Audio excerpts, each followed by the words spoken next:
त्याचबरोबर तुमच्या कुटुंबाच्या व्यतिरिक्त सुद्धा अजून दोन तुमच्या अतिशय जवळची माणसे आहेत कोणतरी, तर त्यांची तुम्ही ओळख नाही करून दिली, तुमच्या मित्रपरिवाराची ओळख नाही करून दिली. आनंद या या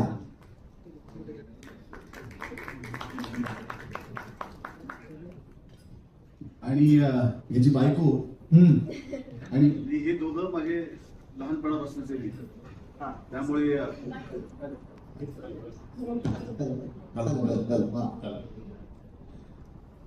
आणि तिला मी डार्लिंग म्हणतो. ओ ती जरी याची बायको असली तरी सुद्धा माझी खूप जवळची मैत्रीण आहे.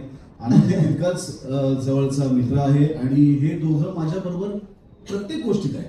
जसे मित्र आपल्या पाप पुण्य सगळ्या गोष्टीत असतात, बरोबर, तसे हे दोघं माझ्या बरोबर प्रत्येक गोष्टीत आहेत. माझ्या बिझनेस मध्ये मला मदत करतायत, खासगी आयुष्यात कारण नसताना डोकं आहेत, तिथेही ते आहेत, ते सगळीकडे आहेत. वा. बरं निकिता, झी मराठी नमस्कार, मी शर्मिला राजाराम शिंदे. मी झी मराठीवर काम करते आणि मी कधी कधी विसरते की मी मालिकेत काम करते. मला सतत असं वाटतं की मी चॅनल मध्ये काम करते कारण मी झी वरच काम करते. वा.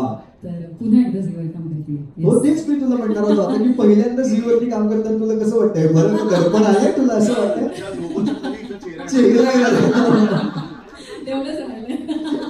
सातत्याने झीचा एक चेहरा म्हणून तू आमच्या समोर येत असतेस, बरोबर. या मालिकेत सुद्धा तू आहेस. या मालिकेत काय तुझं वेगळेपण काय आम्हाला पाहायला मिळालं? मला खूप छान वाटतं या मालिकेत काम करताना, कारण मी कुठल्याच फॅमिलीत नाहीये. पहिल्यांदा फॉर अ चेंज मी समरची मैत्रीण आहे आणि एक थर्ड आपण काय म्हणतो बर्ड्स आय व्ह्यू, एक महत्वाचा व्ह्यू असतो तो बर्ड्स आय व्ह्यू माझा आहे या मालिकेमध्ये. म्हणून सगळं बघते आणि समर जसा एक मित्र म्हणून उत्तम आहे आणि एक सगळ्या घरातला मोठा मुलगा म्हणून जसं सगळ्यांवर प्रेम करतो, सतत एका गिव्हरच्या भूमिकेत असतो, तर आता त्याने रिसिव्हरच्या भूमिकेत यावं असं एक मैत्रीण म्हणून मला खूप वाटतं.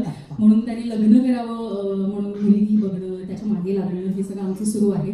आणि मला सतत डार्लिंग डार्लिंग म्हणतो, त्याला कोणीतरी डार्लिंग म्हणावं अशी माझी इच्छा आहे. म्हणून त्याचं लग्न आम्ही लवकरच लावणार आहोत. वा. आनंद, तू काय म्हणतोस बायकोला? मी तिला निकिताच म्हणतो, अच्छा, अगच म्हणतो. ओके. ती मला वाटेल तसं म्हणते. बरोबर, करेक्ट कपल आहे. या दोघांचं पटतं. म्हणजे मी जरी बरोबर असलो तरी हिची बाजू कशी बरोबर आहे हे समजला मान्य करावं लागतं दरवेळी. मी बरोबरच असते. आजही तेच झालं. मी ऑफिसचे वगैरे ती नटून आली प्रॉब्लेम. मला हे नाही की अरे मी पण जरा नटणारी, तू पण जरा छान ड्रेस घाल, ऑफिसचं काय असं काही नाहीये. तिने तिचं ठरवलं आणि ती तिचं रेडी होऊन आली. आणि ती परत हे सांगते की तू माझे कपडे आणलीस का? ती माझे कपडे वगैरे घेऊन येत नाही, मी सगळं तिचं करायचं असतं. आणि आम्हाला दोघांनाही खूप मनापासून वाटतं, कारण आम्ही समरला शाळेत कॉलेजमध्ये पाहतोय दरवेळी समर प्रत्येक गोष्ट अरे ठीक आहे त्याला गरज आहे ना, तो घेऊन गेला असं आहे. आणि आमचं असं होतं की अरे एक मिनिट, पण तुलाही गरज आहे ना, मग तू स्वतःसाठी काहीतरी कर ना. आणि हे करत करत म्हणजे भावंडांना सांभाळत हे सगळं करत आता तो एवढा मोठा झालाय. त्याला मध्येच तो म्हणतो की आता वय झालं, आता पुढे मुलगी मिळणार. आणि आम्ही जेव्हा म्हणतो की आता तुझं वय झालं, तेव्हा अरे मी तरुण आहे.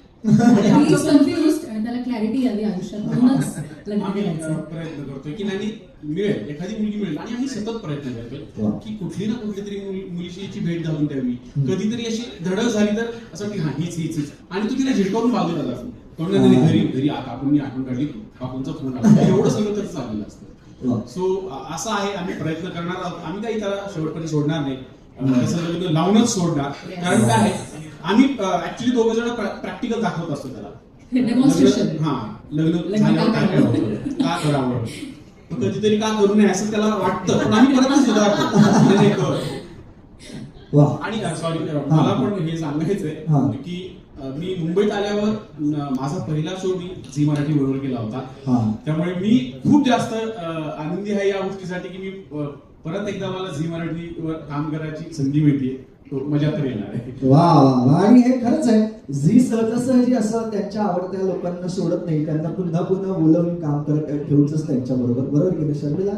करेक्ट आहे ना? शर्मिला आणि मी तर त्याचं अतिशय उत्तम उदाहरण आहे.